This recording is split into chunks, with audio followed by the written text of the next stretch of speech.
আল্লাহর হাবিব সাল্লাল্লাহু আলাইহি সাল্লাম মক্কায় নবী হওয়ার পর সাহাবায়ে কেরামকে নিয়ে পরামর্শ করেছিলেন, আল্লাহ যে আমাকে কোরআন দিচ্ছেন, আমি যে অমূল্য বাণী তোমাদেরকে শোনাচ্ছি, আমার বাণীগুলো হাদিস আর আল্লাহর বাণীগুলো কোরআন। এ কোরআন এবং হাদিসগুলো আমার মৃত্যুর পরেও যেন পৃথিবীতে জিন্দা থাকে, এই জন্য মাদ্রাসা বানাইতে হবে। কি বানাইতে হবে? মাদ্রাসা বানাইতে হবে। তোমরা মাদ্রাসার জন্য জায়গা দাও। আল্লাহর হাবিব জায়গা কালেকশন করলেন। হযরতে যায়েদ ইবনে আরকাম রাদিয়াল্লাহু তাআলা আনহু, নবী আলাইহিস সালামের আত্মীয় লাগেন তিনি। রাসূল সাল্লাল্লাহু আলাইহি সাল্লামের হাতে প্রথম পর্যায়ে তিনি কালমা পড়ে মুসলমান হয়েছেন। যেরকম সুবহানাল্লাহ। যে সকল সাহাবীরা প্রথম পর্যায়ে মুসলমান হয়েছেন, ওইরকম 10-15 জন সাহাবীর মধ্যে যায়েদ ইবনে আরকামের নাম। যায়েদ ইবনে আরকাম রাদিয়াল্লাহু তাআলা আনহু বললেন, ইয়া রাসূলুল্লাহ, ইয়া হাবিবাল্লাহ, আমার বাবা হযরতে আরকাম ইবনে আবিল থেকে কিছু জায়গা আমি সফা পাহাড়ের পাশে পেয়েছি। সফা মারওয়া দুটা পাহাড়ের নাম। যারা হজে গেছেন, উমরায় গেছেন, তারা গিয়েছেন, দেখছেন। যারা যান নাই তারা শুনছেন। ওই সফা পাহাড়ের পাশে আমার বাবা আরকাম ইবনে আবিল থেকে একটু জায়গা পেয়েছি ওয়ারিশ সূত্রে। আপনার যদি জায়গাটা পছন্দ হয় মাদ্রাসার জন্য নিয়ে নিতে পারেন। রাহমাতুল্লিল আলামিন যায়েদ ইবনে আরকামের এই জায়গাটা যিনি বাবার থেকে ওয়ারিশ সূত্রে পাইছিলেন, এটা নিয়ে তিনি মক্কা নগরে মাদ্রাসা প্রতিষ্ঠা করেন। যেরকম সুবহানাল্লাহ। সেখানে এই মাদ্রাসা নবীজি নিজে প্রতিষ্ঠা করেন। প্রতিষ্ঠাতা রাহমাতুল্লিল আলামিন সিয়াসে, আর ওই কোরআন ছিল তার সিলেবাস। রাসূল ছিলেন টিচার, সাহাবায়ে কেরাম ছিলেন ছাত্র। সেখানে 13 বছর পর্যন্ত কোরআন ও সুন্নাহর তালিম আল্লাহর হাবিব স্বয়ং নিজে দিয়েছেন। এরপরে হিজরত করে আল্লাহর হাবিব মদিনা শরীফ তশরিফ আনছেন। মদিনায় তশরিফ আনার পর মসজিদ নববী তিনি তৈরি করলেন। মসজিদ নববী তৈরি করার পর মসজিদ নববীর কোণার মধ্যে নতুন করে মাদ্রাসা শুরু করলেন। আল্লাহর হাবিব মসজিদ নববীর কোণার মধ্যে দারুস সুফা অথবা মাদ্রাসাতুস সুফা নামক মাদ্রাসা প্রতিষ্ঠা করলেন। সেখানেও 10 বছর পর্যন্ত কোরআন এবং সুন্নাহর তালিম চালু রাখলেন। 10 বছর পর আল্লাহর হাবিবের তিরোধান হয়ে গেল। নবীজি দুনিয়ার থেকে বিদায় নিলেন। আল্লাহর হাবিব বিদায় হওয়ার পর হযরতে আবু দারদা রাদিয়াল্লাহু তাআলা আনহুর নেতৃত্বে, আল্লাহু আকবার, সিরিয়ার রাজধানী দামেস্কে হযরত আবু দারদা রাদিয়াল্লাহু তাআলা নেতৃত্বে কওমি মাদ্রাসা 3 নম্বর শাখাটা প্রতিষ্ঠা হয়।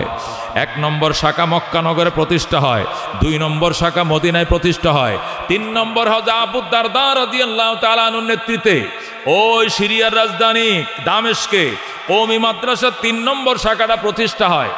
এরপরে হযরত আব্দুল্লাহ ইবনে মাসউদ রাদিয়াল্লাহু তাআলা আনহুর নেতৃত্বে কুফা, ইরাকের শহর কুফা নগরীতে 4 নম্বর কওমি মাদ্রাসা প্রতিষ্ঠা হয়। এরপরে মিশরের রাজধানী কায়রোতে হযরত আমর ইবনে আস রাদিয়াল্লাহু তাআলার নেতৃত্বে কওমি মাদ্রাসার 5 নম্বর শাখা প্রতিষ্ঠা হয়।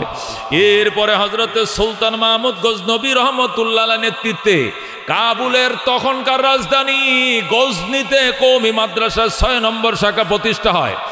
এরপরে ইরাকের রাজধানী বাগদাদে বাদশাহ নেজামুদ্দিন, যাকে নেজামুল মুলুক বলা হতো, তার নামে মাদ্রাসা নিজামিয়া নাম করে 7 নম্বর কওমি মাদ্রাসা প্রতিষ্ঠা হয়। যেরকম সুবহানাল্লাহ। এই মাদ্রাসা নেজামিয়ার নাম করে আজও পর্যন্ত কওমি মাদ্রাসাকে দরসে নেজামির মাদ্রাসা বলা হয়। ওই মাদ্রাসা নেজামিয়া যারা বাদশাহ নেজামুল মুলুক বানিয়েছিলেন, এখানে পৃথিবীর বিখ্যাত বিশিষ্ট আলেমরা এখান থেকে ইলমে দ্বীন অর্জন করেছিলেন।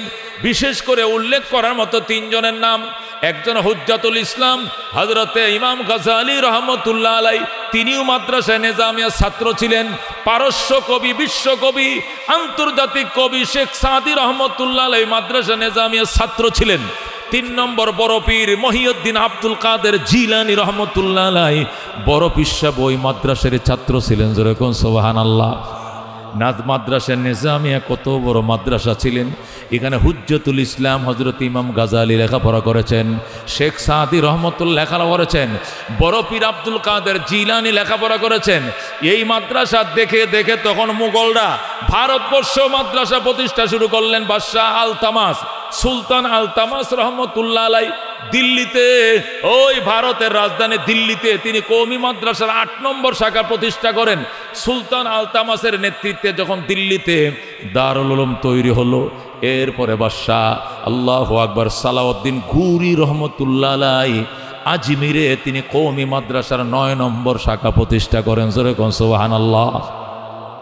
যখন দিল্লিতেও কওমি মাদ্রাসা হয়ে গেছে, ইরাকেও হয়ে গেছে, আফগানিস্তানে হয়ে গেছে, আরব রাজ্যগুলোতে হয়ে গেছে, তখন ওই বঙ্গপ্রদেশ 4টা প্রদেশ মিলে বঙ্গপ্রদেশ ছিল কলকাতা এবং বাংলা, আসাম, উড়িষ্যা, এই 4টা রাষ্ট্র, কলকাতা, বাংলাদেশ, পশ্চিমবঙ্গ, পূর্ববঙ্গ। পূর্ববঙ্গটা হলো বাংলা, পশ্চিমবঙ্গ কলকাতা, উড়িষ্যা, আসাম, এই 4টা স্টেটের মানুষ বাংলা ভাষায় কথা বলতো।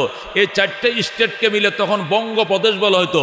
এই বঙ্গপ্রদেশের মধ্যে 80,000 মাদ্রাসা ছিল, যেরকম সুবহানাল্লাহ। কওমি মাদ্রাসা শুরু করছেন রহমতুল্লিল আলামিন মক্কায়, শেষ করেছেন মদিনায়। আবু দারদা রাদিয়াল্লাহু তাআলা আনহু বানাইছেন দামেশকে, আব্দুল্লাহ ইবনে মাসউদ বানাইছেন কুফায়, আমর ইবনে আস বানাইছেন কায়রোতে, বাদশাহ নিজামুল মুলুক বানাইছেন দিল্লিতে, আব্দুল্লাহ ইবনে মাসউদ বানাইছেন কুফায়।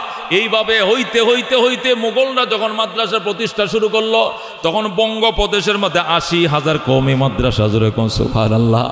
এই মাদ্রাসাগুলো চলার জন্য প্রত্যেকটা মাদ্রাসার নামে 100 বিঘা, 200 বিঘা, 50 বিঘা, 20 বিঘা সম্পত্তি অক্ফিয়া ছিল। এই অক্ফিয়া সম্পত্তির ফসল দ্বারা মসজিদ মাদ্রাসাগুলোকে পরিচালিত করা হতো। কিন্তু মুসলমানদের ভাগ্য খারাপ। যখন 1701 খ্রিস্টাব্দ শুরু হলো, তখন শাহজাহান ছিল ভারতের বাদশাহ। শাহজাহানকে ম্যানেজ করে ওই লাল কুত্তার দল ব্রিটিশরা ইস্ট ইন্ডিয়ান কোম্পানি নামে ভারতবর্ষে ঢুকে ওই সময় উলামায়ে কেরাম কালো পতাকা প্রদর্শন করে এবং বিরুদ্ধে মিছিল করে আর বলেছে এদের ইস্ট ইন্ডিয়ান কোম্পানি পৃথিবীর যে কোনো দেশে গেছে ওই দেশকে শোষণ করে খেয়েছে, সুতরাং ভারতবর্ষে ইস্ট ইন্ডিয়ান কোম্পানিকে ঢুকতে দেওয়া যাবে না। উলামায়ে কেরাম যখন ইস্ট ইন্ডিয়ান কোম্পানির বিরুদ্ধে প্রতিবাদ করে তুললেন, তখন বাদশাহ শাহজাহান উলামায়ে কেরামকে জেলের মধ্যে বন্দি করছে।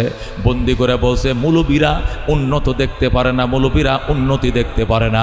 আমার দেশে আসবে ইস্ট ইন্ডিয়ান কোম্পানি ব্যবসার নিয়তে, আইসা আমাদের দেশে মিল ফ্যাক্টরি কারখানা তৈরি করবে, আমরা ডলার কামাই করব, আমরা পাউন্ড কামাই করব, এটা আমাদের দেশে উন্নয়ন হবে। কিন্তু মৌলবীরা সহ্য করতে পারে না, এই জন্য আলেমদেরকে জেল দিছে শাহজাহান। বাদশাহ শাহজাহান উলামায়ে কেরামকে জেল দিয়া জেলের মধ্যে পাঠায়া এরপরে ইস্ট ইন্ডিয়ান কোম্পানিকে ওপেন করে দিছে। অল্প দিনের ভিতরে ইস্ট ইন্ডিয়ান কোম্পানির ওয়ালা এদেশের ক্ষমতার মসনদে বৈশা মুঘলদেরকে ঘাড়ে ধরে ক্ষমতার থেকে তাড়িয়ে দিয়েছে। টিপু সুলতানকে পরাজিত করেছে, সমস্ত মুঘলদেরকে পরাজিত করে তারা ক্ষমতায় বসছে। বৈশা অল্প দিনের ভিতরে সমস্ত মসজিদ মাদ্রাসাগুলো ঘুরিয়ে দিয়েছে, জোরে কর নাউজুবিল্লাহ। মসজিদ কিছু রাখে নাই। তারা বুদ্ধি দিছে, দেখেন এই দেশে হিন্দু মুসলমান 2 ধর্মের মানুষ থাকে, সুতরাং শুধু মসজিদ থাকবে কেন? যেখানে 3টা মসজিদ আছে এখানে একটা মসজিদকে মন্দির বানাও, 2টা মসজিদ রাখো, একটা মন্দির বানাও, তাহলে সংখ্যাগরিষ্ঠ একসাথে বাস করতে সুবিধা হবে। মুসলমান মাইনে নিছে, ঠিক আছে একটা মসজিদকে মন্দির বানাও, 2টা মসজিদ ঠিক রাখো। কিছুদিন পরে কয় মুসলমানদের মসজিদ 2টা, হিন্দুদের মন্দির একটা, এটা হয় না, এই জন্য মুসলমানদের আরেকটা মসজিদ কমাও, মসজিদও থাকবে একটা, মন্দিরও থাকবে একটা। এর কিছুদিন পরে বলে, না এই দেশ তো ভারতবর্ষ তো সংখ্যাগরিষ্ঠ হলে হিন্দু, সুতরাং যেখানে 2টা মন্দির থাকবে সেখানে একটা মসজিদ থাকবে, যেরকম নাউজুবিল্লাহ। এইভাবে যুক্তি দিতে দিতে দিতে আস্তে আস্তে মসজিদ শূন্য করে ফেলে, মাদ্রাসা শূন্য করে ফেলে। যখন মসজিদ মাদ্রাসা শূন্য করে তারা একচ্ছত্র রাজত্ব কায়েম করলো, মোগলদেরকে পরাজিত করলো, ক্ষমতার মস্তদে বসলো, আর হিন্দু রাজাদেরকে রাজা বানাইলো, মুসলমানদেরকে গোলাম বানাইলো। হিন্দুদের বাড়িতে ছাতা দিয়ে যাওয়া যায় না, জুতা পরে যাওয়া যায় না, নমস্কার করে যেতে হয়, ধুতি পরা বাধ্যতামূলক, লুঙ্গি পরা যাবে না, ধুতি পরতে হবে, শিলক দিতে হবে, সিঁদুর দিতে হবে, কাঙ্গন পড়তে হবে হাতের ভিতরে। তারা যখন বাধ্য করে ফেললো, তখন মাওলানা মাজদুদ্দিন রহমতুল্লাহ আলাই তুমুল যুদ্ধ শুরু করে দিল আর বলল, বেঈমানের গোষ্ঠী, 80,000 মাদ্রাসা শুধু বঙ্গপ্রদেশ থেকে তোমরা ধ্বংস করেছো, হাজার হাজার মসজিদ ধ্বংস করেছো, তোমাদেরকে এই দেশে থাকতে দেওয়া হবে না। জিহাদ ঘোষণা করে দিল। ওই সময় ব্রিটিশের যিনি গভর্নর ছিল এই ভারতবর্ষে, তার নাম ছিল লর্ড ওয়ারেন হেস্টিংস। এই লর্ড ওয়ারেন হেস্টিংস তখন বলল, হে মাওলানা মাজদুদ্দিন, যুদ্ধ বন্ধ করেন, আমরা আপনাদের হাজার হাজার মাদ্রাসা ভেঙে দিয়েছি, এর বিনিময় এমন একটা মাদ্রাসা বানিয়ে দেব যে মাদ্রাসার জন্য চাঁদা তুলতে হবে না, সরকারের সেই কি করবে, বহন করবে, বেতন ভাতা ঘর দুয়ার কিতাব সিলেবাস সব সরকার প্রণয়ন করবে, এমন একটা মাদ্রাসা করে দিতেছি। তখন 1701-এ তারা ডুইকা 1781 খ্রিস্টাব্দে তারা কলকাতা আলিয়া মাদ্রাসা বানিয়ে দিল।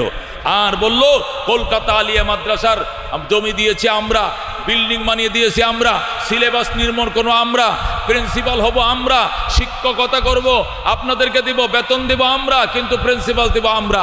এইভাবে তারা ব্রিটিশ প্রধান ওই যিনি লর্ড ওয়ারেন হেস্টিংস যে গভর্নর প্রধান ছিল, সে কলকাতা আলিয়া মাদ্রাসার প্রথম প্রিন্সিপাল, যেরকম নাউজুবিল্লাহ। যে মাদ্রাসার প্রিন্সিপাল খ্রিস্টান, জমিদাতা খ্রিস্টান, বিল্ডিং বানাইছে খ্রিস্টান, সিলেবাস পয়েন্ট করছে খ্রিস্টান, বেতন দেয় খ্রিস্টান, ওই মাদ্রাসা কি মুসলমানদের মাদ্রাসা না মুসলমানদের গোড়া কাটার মাদ্রাসা? মুসলমানদের গোড়া কাটার মাদ্রাসা, কতক্ষণ ঠিক কিনা? এই গোড়া কাটার জন্য তারা আলিয়া মাদ্রাসা বানায় দিল। আলিয়া মাদ্রাসা কোনো আলেমে বানায় নাই, আলিয়া মাদ্রাসা কোনো মুলবি বানায় নাই, আলিয়া মাদ্রাসা ন্যূনতম কোনো ইমানদারে ভিত্তি প্রস্তুত করে নাই, এটা সম্পূর্ণ খ্রিস্টান ইস্ট ইন্ডিয়ান কোম্পানির পক্ষ থেকে বানিয়ে দেওয়া হয়েছে, কতক্ষণ ঠিক কিনা? আমাদের দেশে আমাদেরকে নিয়ে মানুষ উপহাস করে, হুজুর কি একটা প্রশ্ন উত্তর পাইলাম না জীবনে। কি প্রশ্ন? আমাদের জেনারেল শিক্ষা একমুখী। কোন আমাদের জেনারেল শিক্ষা কি? একমুখী।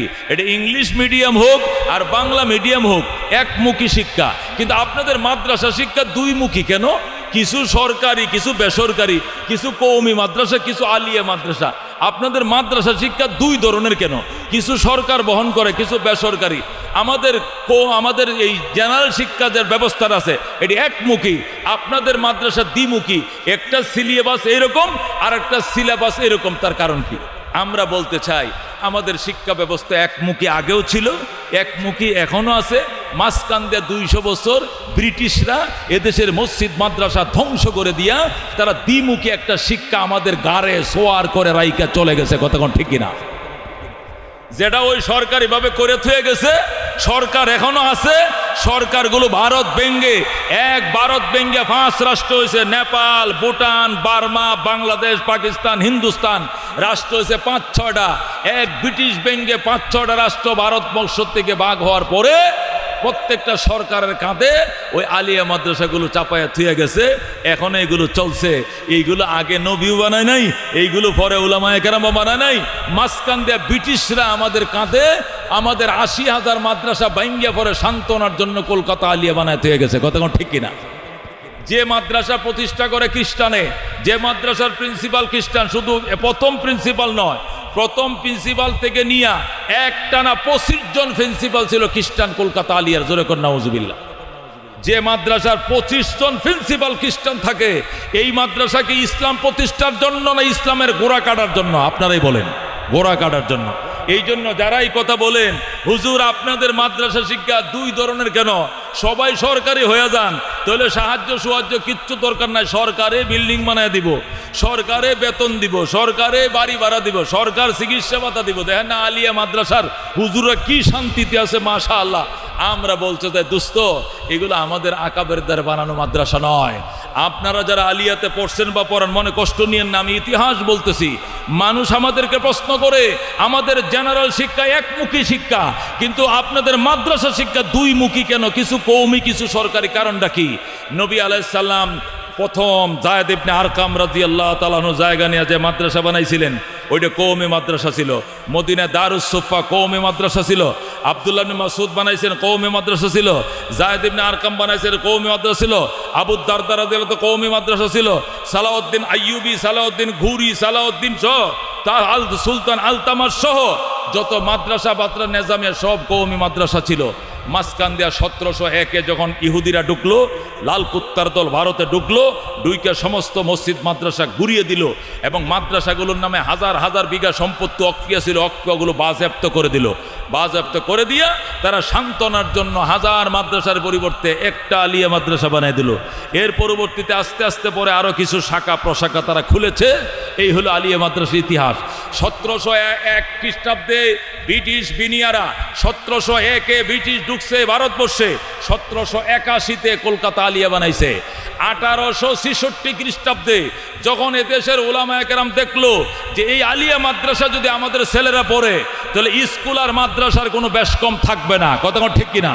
দেখবেন আলিয়া মাদ্রাসার 50 জন ছাত্র হইলে 25 জন ছাত্র স্কুলের মতো, দাড়িও নাই, মুছাও নাই, খাড়ায়া মতে প্যান্ট শার্ট সব। আর 25টা দেখা যায় মুহাক্কিক বুজুর্গ কিছু উস্তাদ পাওয়ার কারণে, কিছু বুজুর্গ উস্তাদ আলিয়া মাদ্রাসাগুলোতে থাকে, আমলদারি উস্তাদদের একান্ত শাসনের কারণে এরা আছে পাঞ্জাবিও পরে, দাড়িও রাখে, নমাজও পড়ে। কতক্ষণ ঠিক কিনা? আবার কিছু মনে করে যেহেতু সিলেবাস সব স্কুলের মতো, কলেজের মতো, ভার্সিটির মতো, সুতরাং আমরা ভার্সিটির থেকে কোনো দিক দিয়ে কম নাকি, হেরায়া খাড়ায় মুততে পারলে আমরা খাড়াইয়া প্রস্রাব করতে পারবো না কেন, এই কিছু প্রতিযোগিতা দৈন্য আছে। কতক্ষণ ঠিক কিনা? সবচেয়ে খারাপ তা নয়, বহু ভালো আছে আলিয়ার মধ্যে। আলিয়া মাদ্রাসায় হাদিস পড়ায়, কওমি মাদ্রাসায় দাওরা হাদিস পাস, এরকম বহু আছে। দেওবন্দের ফারেক, হাটাদারির ফারেক, লালবাগের ফারেক, ফরিদাবাদের ফারেক, বহু ফারেক উলামায়ে কেরাম আছে যারা মাঝে মাঝে গেপে গেপে দাখিল আলেম ফাজেল পরীক্ষা দিয়া আলিয়া মাদ্রাসায় তারা মুহাদ্দিস পোস্টে চাকরি নিয়ে নিছে। কতক্ষণ ঠিক কিনা? এদের সহবতে, এদের তালিম ও তরবিয়তের কারণে আলিয়াতেও আলহামদুলিল্লাহ অনেক ছেলে আছে, তাদের আমল আখলাক চরিত্র অনেক ভালো। সবাই যে খারাপ আমি তা বলছি না, আমি শুধু একটা প্রশ্নের উত্তর দিতে যে হুজুর আপনারা কওমি মাদ্রাসা বছর একটা সভা সমিতি করেন, চাউল ডাল বাঁশ কালেকশন করেন, ওয়াজ শুনতে আয়ও শান্তি পাই না, পরে কোন দেন 10 টাকা দেন 20 টাকা দেন, এইগুলো তো দরকার নেই। আলিয়া মাদ্রাসা করেন, এগুলো সব বন্ধ করে দেন, সরকারে টাকা দিবে। কতক্ষণ ঠিক কিনা? আলিয়া হতে আমাদের কোনো বাধা ছিল না, কিন্তু আমরা 1781-তে আলিয়া মাদ্রাসা দেওয়ার পর আমরা 1866 পর্যন্ত অপেক্ষা করেছি, প্রায় 100 বছরের কাছাকাছি অপেক্ষা করার পর, 90 বছর অপেক্ষা করার পর দেখলাম যে এখান থেকে নবীর ওয়ারিস তৈরি হয় না, যোগ্য ওয়ারাসাতুল আম্বিয়া তৈরি হয় না, ব্রিটিশ বিরোধী আন্দোলনকারী তৈরি হয় না, জিহাদের পক্ষে কথা বলা, বাতিলের বিরুদ্ধে হুঙ্কার দিয়ে কথা বলার লোক তৈরি হয় না। কথা ঠিক কিনা?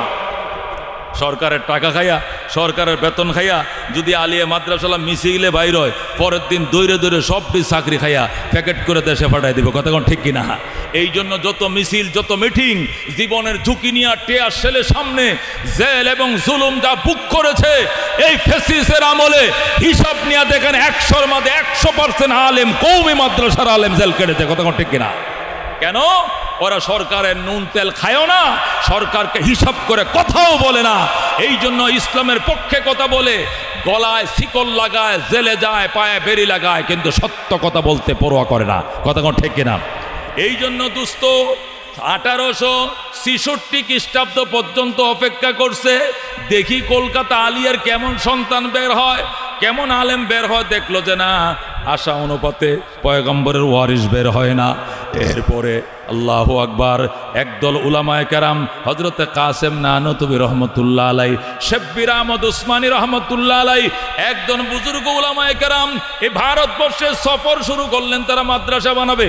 বার্মা পর্যন্ত সফর করছেন, কেউ বার্মার রেঙ্গুনে যেখানে রোহিঙ্গারা ছিল যে প্রচেষ্টাতে, ওই আরাকান রাজ্যে কেউ বলছেন এখানে বানাইলে ভালো হবে, এই জায়গাটা খুব সুন্দর নদীর পাড়ে, কেউ বলছেন আরাকানে কওমি মাদ্রাসা বানাবে, কেউ বলছে চট্টগ্রামে, কেউ বলছে রাজশাহীতে, কেউ বলছে আল্লাহু আকবার ওই উড়িষ্যা আসাম প্রদেশে ছিল, তখন সিলেট ছিল আসামের আওতাধীন, কেউ বলছে সিলেটের মধ্যে, কেউ বলছে কলকাতায়, কেউ বলছে ইসলামাবাদে, কেউ বলছে করাচিতে, বিভিন্ন জায়গায় জায়গা নির্ধারণ করছে।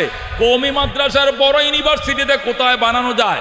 সর্বশেষ উলামায়ে কেরাম সফর করছেন ইউপিতে, উত্তরপ্রদেশে যায় সাহারানপুর জেলায় ঢুইকা দেওবন নামক গ্রামের ভিতরে যায় তারা এলেমের গন্ধ পাইছে না। কেজরে গো সুবহানাল্লাহ। উলামায়ে কেরাম বলে এখানে গ্রান লাগতেছে, এলেমে নবুয়তের, উলুমে নবুয়তের গ্রান পাওয়া যাইতেছে। সাব্বির আহমদ উসমানী, আল্লাহু আকবার, কাসেম নানতুবি এখানে ঘুমাবো, এখানে ইতিকাফ করব, এখানে আমরা কি করব? আমরা রাত্রিবেলা এখানে মুরাকাবা করব, মুজাহাদা করব, এখানে আমরা রাত্রি যাপন করব। দেখি কোনো ইশারা পাই কিনা, এখানে কোনো ইশারা পাই কিনা। তামাম ভারতবর্ষ সফর করে সর্বশেষ দেওবন নামক গ্রামে, সাহারানপুর জেলার, উত্তরপ্রদেশের সাহারানপুর জেলার দেওবন নামক গ্রামের ভিতরে একদল উলামায়ে কেরাম যায় বললেন এখানে গন্ধ পাইতেছে এলেমের। তারপরে রাত্রে তারা সেখানে শুয়ে যায়, ইস্তেখারাত দোয়া করে শুয়ে যায়। 5-7 জন আলেম একসাথে শুইছেন, প্রত্যেকটা আলেমকে রহমতুল লিল আলামিন স্বপ্ন দেখাইছেন। জোরে কোন সুবহানাল্লাহ। প্রত্যেকটা আলেম রাত্রেবেলায় স্বপ্ন দেখছে। কাসেম নানতবির নবী ডাক দেখো, কাসেম আয় আয় আয়, আল্লাহু আকবার। কাসেম নানতবিকে নবী হাত দিয়ে টান দিয়ে ধরে আয়, কাসেম নানতবিকে নবী হাতে ধরে নিয়ে আয়। পয়গম্বর নিজের লাঠি দিয়ে দাগ দিছে, আমি যে দাগটা দিছি সকালবেলায় লাঠির দাগ যায় যতটা এরিয়ার মধ্যে পাইবা পুরা এরিয়াটাকে মাদ্রাসার বাউন্ডারি বানায় দিবা। জোরে কোন সুবহানাল্লাহ। যারা একসাথে রাত্রিবেলা ইস্তেখারা নিয়তে শুয়েছিল সবাই একই স্বপ্ন দেখছে। সকালবেলা ঘুমতে উঠে কয় আমি তো একটা স্বপ্ন দেখছি। কাসেম নানতবিকে বলেন, সাব্বির আহমদ উসমানী বলে, এরপরে কাসেম আপনি বলেন, কাসেম নানতবি, সবার স্বপ্নের একই সিস্টেম। ধরে আল্লাহু আকবার। এরপরে তারা সবাই বলল যেহেতু সবাই এই স্বপ্নটা দেখছি সুতরাং চলেন তো দেখি এই দাগটা, লাঠির দাগটা পাওয়া যায় কিনা। পরে যায় দেখে লাঙ্গল দিয়ে রেখা টানলে যেরকম মাটি উঠিয়া কোদাল্লে দাগ হয় এরকম পয়গম্বরের হাতের লাঠি এরকম দাগ হয়ে রয়েছে। যেরকম সুবহানাল্লাহ। এরপরে এখানেই তারা কওমি মাদ্রাসার এই পয়গম্বরের বানানো মাদ্রাসা, মক্কায় যে মাদ্রাসা বানাইছিলেন, মদিনায় যে মাদ্রাসা বানাই, সেই মাদ্রাসার পুনর্বৃত্তি আল্লাহর হাবিব স্বপ্ন যুগে ওহি আল্লাহর নবী সাল্লাল্লাহু আলাইহি ওয়াসাল্লাম স্বপ্ন যুগে এই মাদ্রাসা আবার নবী নিজের লাঠির ইশারা দিয়ে প্রতিষ্ঠা করলেন। যেরকম সুবহানাল্লাহ। বন্ধুগণ, সেই দেওবন্দ মাদ্রাসা আবার প্রতিষ্ঠা হয়। যে মাদ্রাসা ব্রিটিশ বন্ধ করে দিয়া কলকাতা আলিয়া বানাইছিল, এই কলকাতা আলিয়ার পাল্টা কাউন্টারে আবার দেওবন্দ মাদ্রাসা প্রতিষ্ঠা করা হয়। আল্লাহর হাবিব সাল্লাল্লাহু আলাইহি ওয়াসাল্লাম নিজে লাঠির ইশারা দিয়ে দাগ দিয়া মাদ্রাসার বাউন্ডারি নির্ণয় করেন। এখানে বাউন্ডারি করা হয়, সেখানে আজকে দেওবন্দ মাদ্রাসা। সেই দেওবন্দ থেকে লেখাপড়া করে আয়া হাটাজারি মাদ্রাসা বানাইছে, হাটাজারি লেখাপড়া করে পটিয়া বানাইছে, সেখান থেকে জিরু নানুপুর বানাইছে, সেখান থেকে লেখাপড়া করে দেওবন্দ থেকে লেখাপড়া করে লালবাগ বানাইছে, ফরিদাবাদ বানাইছে, বারিদারা বানাইছে, মালিবাগ বানাইছে, রহমানিয়া বানাইছে, কারিমিয়া বানাইছে। হইতে হইতে সারা বাংলাদেশে ৮৫,০০০ কওমি মাদ্রাসা। যেরকম সুবহানাল্লাহ। তাহলে কি বোঝা গেল? এই কওমি মাদ্রাসা আগেও ছিল, এই কওমি মাদ্রাসা পরেও আছে। মাঝখান দিয়ে ব্রিটিশরা যখন মসজিদ মাদ্রাসা ধ্বংস করে দেয় তখন তারা মাঝখান দিয়ে আলিয়া বানায় থুয়ে গেছে। কথা ঠিক কিনা? সুতরাং বোঝা গেল মাদ্রাসা শিক্ষা একমুখী আগেও ছিল, মাদ্রাসা শিক্ষা একমুখী এখনো আছে। মাঝখানে দ্বিমুখী শিক্ষার প্রবর্তন করে গেছে কারা? ব্রিটিশরা। কথা কোন ঠিক কিনা? এই জন্য দোস্ত, এই পটিয়ার থেকে লালবাগ থেকে ফরিদাবাদ হইতে হইতে গাজীপুর শহরে অন্তত মাদ্রাসা আছে ৫০০। কথা কোন ঠিক কিনা? গাজীপুর সিটির ভিতরে আছে কমপক্ষে ৫০০ মাদ্রাসা। দাওরা হাদিস মাদ্রাসা আছে ১৬-১৭টা, আমি জানি। কথা কোন ঠিক কিনা? এই দোস্ত, এখন বর্তমানে বাংলাদেশে ৮৫ লক্ষ আলেম। জোরে কোন আলহামদুলিল্লাহ। বাংলাদেশে কত লক্ষ আলেম? ১৮ কোটি মানুষ বাংলাদেশে, তার মধ্যে ৮৫ লক্ষ আলেম, ২৪ লক্ষ কোরআনের হাফেজ। জোরে কোন আলহামদুলিল্লাহ। এই গত সপ্তাহের আগের সপ্তাহ বাংলাদেশে কি জরিপ হয়েছে? হাফেজে কোরআনের জরিপ হয়েছে ২৪ লক্ষ কোরআনের হাফেজ। জোরে কোন আল্লাহু আকবার। ৮৫ লক্ষ কোরআনের আলেম। তাহলে হাফেজ আর আলেম মিলে ১ কোটি। ১৮ কোটি মানুষের মধ্যে ১ কোটি হলো হাফেজ আলেম, আর ১৭ কোটি হলো আমরা বাকি হাফেজ আলেমের বাহিরে। কথা কোন ঠিক কিনা?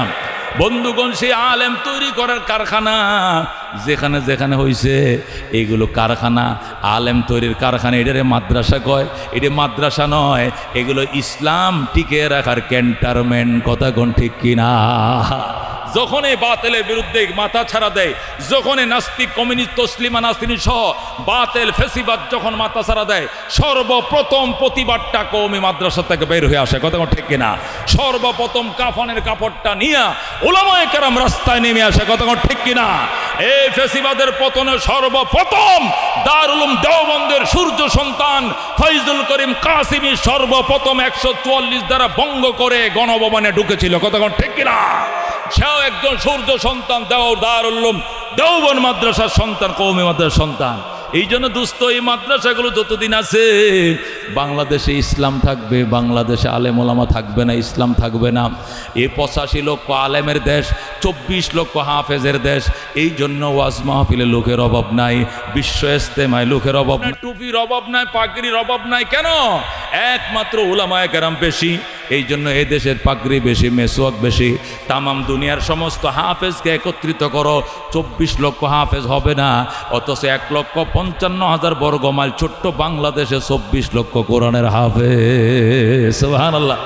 তামাম পৃথিবীর মৌলবীদের একত্রিত করো, 85 লক্ষ আলেম হবে না, এই ছোট্ট বাংলাদেশে 85 লক্ষ আলেম, জোরে কোন আল্লাহু আকবার। এই জন্য করোনার মতো মহামারী আমেরিকার মতো দেশে, ইটালির মতো দেশে প্রতিদিন 11,000, 12,000, 13,000 লোক মারা গেছে। আমাদের পার্শ্ববর্তীতে ইন্ডিয়াতে ডেলি 10,000, 11,000 লোক মারা গেছে করোনায়, অথচ বাংলাদেশে 2 বছরেও 11,000 লোক মারা যায় না। এই কথা ঠিক কিনা? কারণ হলো এদেশে উলামায়ে কেরাম আছে, নবীর ওয়ারিস আছে। প্রধানমন্ত্রী তখন বলতো, যখন বিপদ আইছে আলেম ওলামা বলতো, হুজুর আমগর আমাদের টিকা বানানোর পয়সা নাই, আমগো দেশে টিকা আইতে আইতে আমরা মইরা শেষ হয়ে যাবো, এই জন্য দোয়া করেন, দোয়াই আমাদের বড় টিকা। এই জন্য সমস্ত স্কুল কলেজ শিক্ষা প্রতিষ্ঠান ওই করোনার টাইমে বন্ধ দিয়ে দিলেও উলামায়ে কেরাম কওমি মাদ্রাসাকে বন্ধ করে না। এই কথা ঠিক কিনা? সমস্ত শিক্ষা প্রতিষ্ঠান ইউনিভার্সিটি বন্ধ ছিল, আলিয়া বন্ধ ছিল, সমস্ত স্কুল ভার্সিটি বন্ধ ছিল, কিন্তু কওমি মাদ্রাসা আমরা বন্ধ দেই নাই। বাংলাদেশের প্রধানমন্ত্রী বলছে আপনাদেরগুলো খোলা থাক, আপনারা যদি বন্ধ করে দেন তাহলে আমরা হতাশ হয়ে যাব, দোয়া চাইব কার কাছে? এই পাশ 24 লক্ষ হাফেজে কোরআন দিনে রাত্রে 4টে বাজে উঠছে, উইটে যখন সূরা ইয়াসিন পড়া শুরু করছে, আল্লাহ ডাক দেখো গরিব দেশে টিকা বানান পয়সা নাই, এই জন্য টিকা লাগতো না। আল্লাহ কোরআনের তেলাওয়াতের বরকতে আল্লাহ রাব্বুল আলামিন করোনা এই দেশে বড় থাবা দিতে পারে না। এই কথা ঠিক কিনা? এই জন্য দুস্থ উলামায়ে কেরাম আমাদের মাথার তাজ, উলামায়ে কেরাম আমাদের মাথার মুকুট, এরা বড় ধন। আল্লাহর নবী বলেন, যে ঘরের মধ্যে একটা কোরআনের হাফেজ হইছে, মান করাল কোরআন ফাস্তাজহারাহু ফাআহাল্লা হালালাহু ওয়া হাররামা হারামা আদখালাহুল্লাহু তাআলা আল জান্নাহ। যে ব্যক্তি আল্লাহর কোরআন মুখস্থ করে সিনায় ধারণ করেছে, হালাল হারাম মেনে চলেছে, আল্লাহ তাকে প্রথম জান্নাতে ঢুকতে দিবেন। সে জান্নাতে যাবে না, টিকিট নিয়ে দাঁড়ায় থাকবে।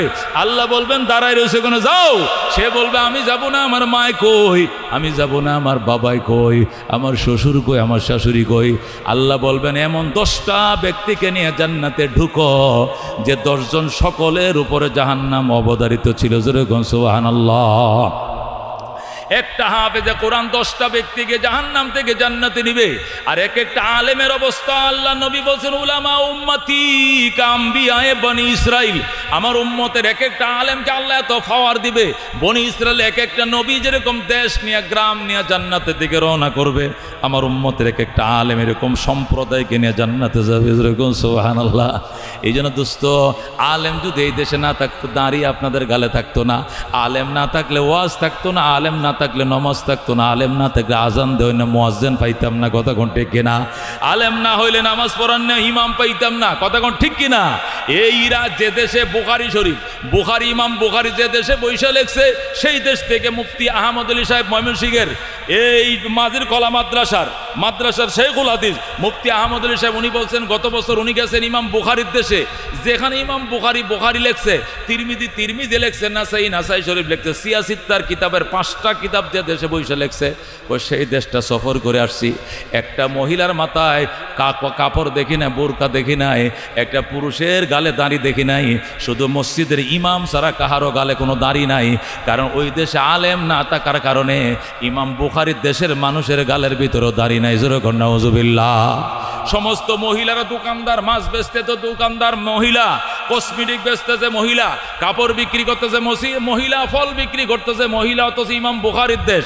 কারণ ওই দেশের রাষ্ট্রীয় বিধান হলো হজ করা নিষেধ, ওই দেশের রাষ্ট্রীয় বিধান হলো আজান দেওয়া, নামাজ পড়া নিষেধ, আওয়াজ দেওয়া নামাজ পড়া যাবে না, হজ করা যাবে না, দাড়ি রাখা যাবে না, মহিলাদেরকে হেজাব পরা যাবে না। উজবেকিস্তান, তাজিকিস্তানের মধ্যে এগুলো রাশিয়ার অন্তর্ভুক্ত ছিল, কমিউনিস্ট রাষ্ট্র ছিল, যদিও বা সংখ্যায় মুসলমান সংখ্যাগরিষ্ঠ, কিন্তু ইসলামের কোনো বিধিবিধান নাই। আলেম ওলামা না থাকার কারণে সব কমিউনিস্ট, নাস্তিক, দাড়ি নাই, টুপি নাই, হেজাব নাই। জোরে কর নাউজুবিল্লাহ। এই জন্য কি সুবিধা যে আছে মুসলমান, কল্পনাও করা যায় না।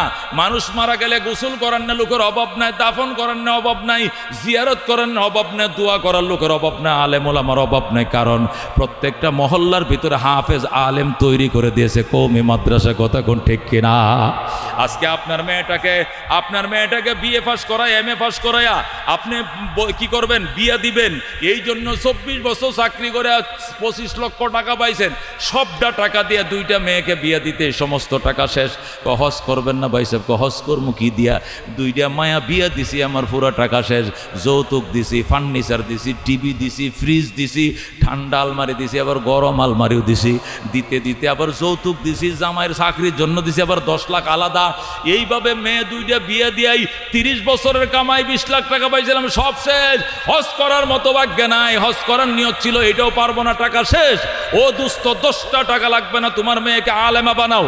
এই জামিয়া কারিমিয়া মাদ্রাসা মেয়েটাকে দাওরা হাদিস পাস করাও। আমাদের কাছে ডজনে dozen army officer, police officer, banker, master আমাদেরকে বলে, হুজুর মহিলা মাদ্রাসার একটা মেয়ে দিবেন, আমি বিয়ে করব, 10টা টাকাও দিতে হবে না, আমি টাকা পয়সা সোনা গয়না দিয়ে সাজায় আনবো। তারপর একজন নির্ভরযোগ্য একটা মেয়ে চাই। স্কুল কলেজের মেয়েটা 4টা 5টা মোবাইল ব্যবহার করে, বিয়ার আগে 6-7টা প্রেম করে জীবন যৌবন ধ্বংস করে দেয়। কথা ঠিক কিনা? একটা মেয়ে শুধু প্রাইমারি থেকে হাই স্কুলে যাওয়ার পরে এই সাইজের একটা মোবাইল, আবার মিডিয়াম সাইজের একটা, আরেকটু ছোট একটা, আবার বাটনওয়ালা একটা, সিম গ্রামীণটাও আছে, এয়ারটেলেরটা আছে, টেলিটকেরটা আছে, আরও যত সিম আছে সবকটা সিম তার কাছে আছে। যে মেয়েটা মাত্র 7-এ উঠছে, যে মেয়েটা মাত্র 8-এ উঠে, এই মেয়েটার জন্য 10টা মোবাইল সেট লাগে কেন? 7টা লাইন লাগে কেন? বোঝা গেছে বিয়ার আগে 9 জায়গায় তার বিয়ে হয়ে গেছে। কথা ঠিক কিনা? এই জন্য যারা একটা মতামত আলাই গ্রহণযোগ্য নির্ভরযোগ্যটা সতী মেয়েকে বিয়ে করতে চায়, এরা আমাদের কাছে আয়সা হুজুর আপনার হাতে একটা মেয়ে বাচ্চা দেন, এটা নিব। আল্লাহু আকবার। আমাদের মাদ্রাসাগুলোর মধ্যে ফুলটা যেভাবে ফুটে ওইভাবে আমরা সংরক্ষণ করি। এখান থেকে একটা পাপড়ির উপরে কেউকে হাত দিতে আমরা দেই না।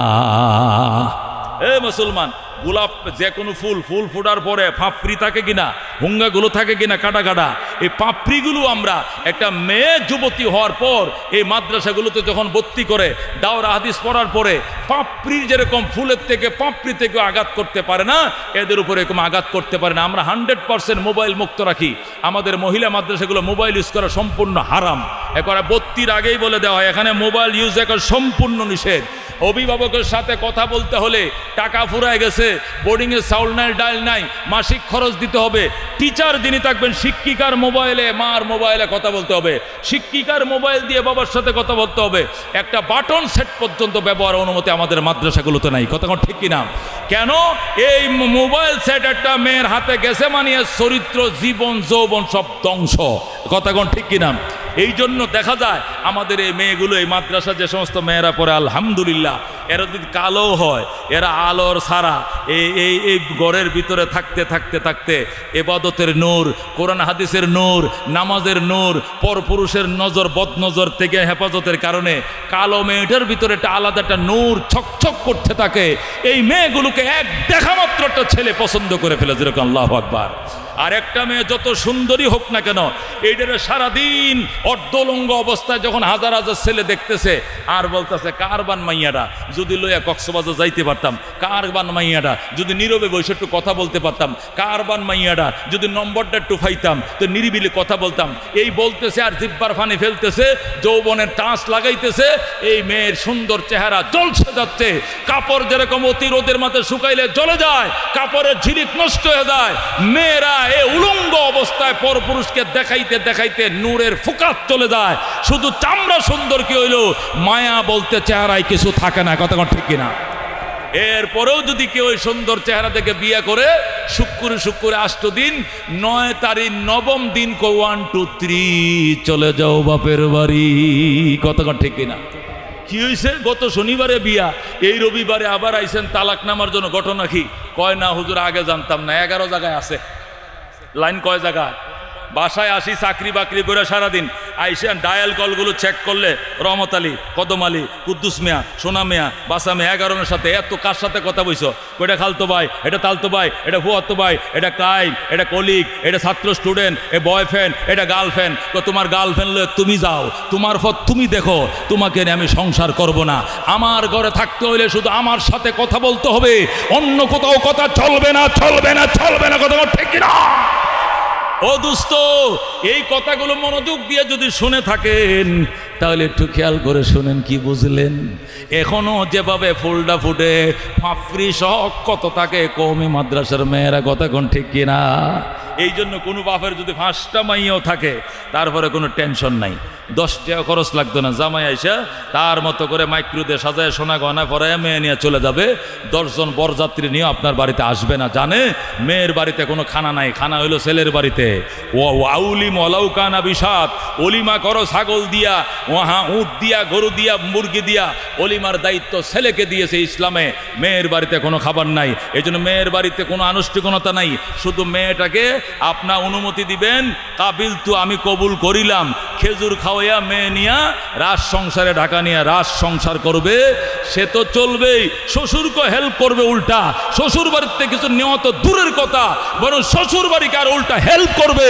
আপনার মেয়েকে দিনদার বানায় আমারে মালিক বানিয়ে দিয়েছেন, এই জন্য আমি ধন্য, আপনিও ধন্য। আপনার কি লাগবে আমাকে বলে, আমি উল্টা আপনাকে দিব, আপনি আমাকে যৌতুক দিতে হবে না, হবে না, হবে না, কথা ঠিক কিনা? এই জন্য দোস্ত, এই জাতীয় মাদ্রাসাগুলো আমাদের অত্যন্ত দরকার, অত্যন্ত দরকার। আল্লাহু আকবার। কঠিন ময়দানে হাসরে এক একটা আলেম, এক একটা হাফেজ জান্নাতে নিয়ে যাবে, জান্নাতে নিয়ে যাবে। ওই দিন যেটা খারাইয়া মুততো, যেটা দাঁড়াইয়া প্রস্রাব করতো, গরুর মতো সেনাইতো, এরা নিজেরাই এনফসি এনফসি বলবে।